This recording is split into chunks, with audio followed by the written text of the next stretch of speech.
Hey friends, welcome back to Homeschool-ology. If you're a subscriber, thank you for being here. If you are new here, my name is Nikki. I'm a homeschooling mom of 4. I've got a 7th grader, 3rd grader, and 5 and 3-year-old who are doing a pre-K level. Usually I talk secular homeschooling, but I also enjoy talking about traveling with a larger family. And right now we are in the middle of a Disney Friday series, which I am sharing our not our most recent, because we actually went 2 weeks later, but our annual, kind of annual, we don't necessarily do it every year, but a lot of years we'll go for a whole week to Disney. And so we are on the 4th park day of our trip, and that's what that was Hollywood Studios, and that's what today's video is going to be about.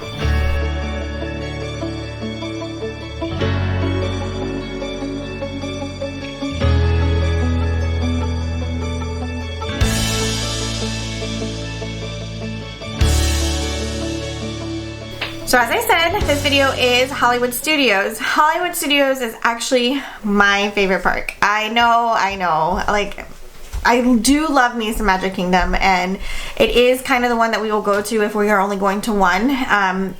But Hollywood Studios is my favorite. It always has. It always has been. Even when it was MGM, and even when there was not that much to do there, it was always still my favorite park. I don't know why. I just love it. And so it does have my favorite ride, so maybe that's why. I love the Tower of Terror, Hollywood Tower of Terror, my all-time favorite ride ever. So Hollywood Studios was our last day that we went. My sister and niece and my mom and nanny child and her dad were all there with us. So we had a party of 11 that day, and we did do Genie Plus on this day. So I do have a video talking about Genie Plus. We did use it for the first time ever on this trip for 2 days, the Magic Kingdom day and the Hollywood Studio day. So we did use that. And yeah, so this is how that day went. Because we were doing the Genie Plus, I had to wait up till midnight so I could buy the Genie Plus, and then I had to wake up and be ready by 6:58 so that I could be ready to book our passes for that park. This park, we did want to make sure that we got Slinky Dog, so that was what I was going for first thing in the beginning. We're not so into the Star Wars land, so I wasn't worried about that ride. Slinky Dog was my goal. I did end up getting it for like 3 or 4 in the afternoon, which was perfect because we needed to drive home. We live about 4.5 hours away-ish or so, because I had to get up the next morning and teach a baking class. So we did not stay like until park closing, which we sometimes will do. And so my family always makes fun of me because I always make them go park open to park close, and they're like, we just can't handle it, Nikki. We just can't handle it. So we didn't stay the whole time. But so getting Slinky Dog around that like 4 or 5 o'clock, I don't remember exactly what the time was. And of course I didn't take screenshots but if you do Genie Plus, take screenshots because they will come in handy.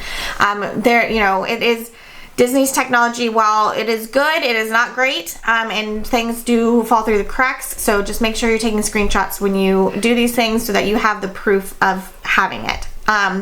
So anyways, I don't remember exactly what time, but it was like that 4 o'clock time frame, which was perfect because we had lunch at 1, I think it was like 1:55, and so it just worked out really well. Didn't love that my very first choice is not until 4 o'clock in the afternoon, but you do, once the park opens, you do get to select another pass, and that's what we did. As soon as the park opened, I was able to book another one. So I was able to get a fast pass once the park opened for the Runaway Railroad, which is what we went and did first. So we got there, we had a little bit of breakfast because my kids were hungry, and because we were leaving that day, like we didn't do breakfast stuff like we usually do, and so they were hungry when we got there, so we stopped and got them a little snack and got ready to go on the Runaway Railroad, which is like so good. Like, it's such a good ride. It's really cute. Totally worth like the wait. I would wait an hour. I typically don't wait for something unless like 40 minutes is typically my cutoff, but except for like the really good ones, and Runaway Railroad is a really good one. It's worth the wait. We loved it. So we did that one. Then we headed on over to Toy Story Land. I was able to get a fast pass for the or I keep calling them fast pass, guys. They're called lightning lanes now, but just like I still call Hollywood Studios MGM, Graham has half the time, and I still call Disney Springs Downtown Disney half the time. I still am going to be calling these Lightning Lanes Fast Passes because that's just what I grew up with, and it's what I say. So anyways, it's called Lightning Lanes. I was able to get a Lightning Lane for the Toy Story shooting ride. Gosh, I can't think of the name of it right now, but we just have our own names for these rides. But I'll put it down below. But I was able to get that one. It's one of our absolute favorite rides at all of Disney, and so we definitely wanted to make sure we hit that. So we hit that one, and then we did the Frozen show, which my littlest just ate up. It was so good.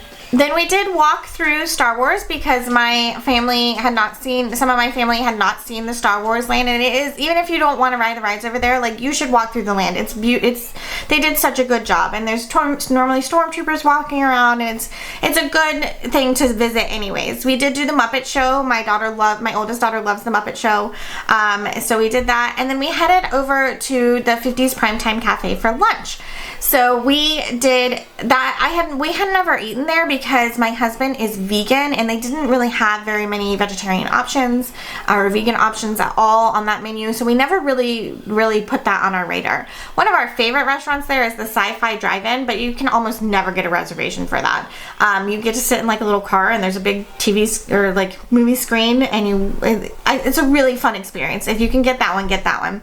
And then we normally do Mama Melrose, which is literally fantastic Italian food. You will love it, that's what we normally do.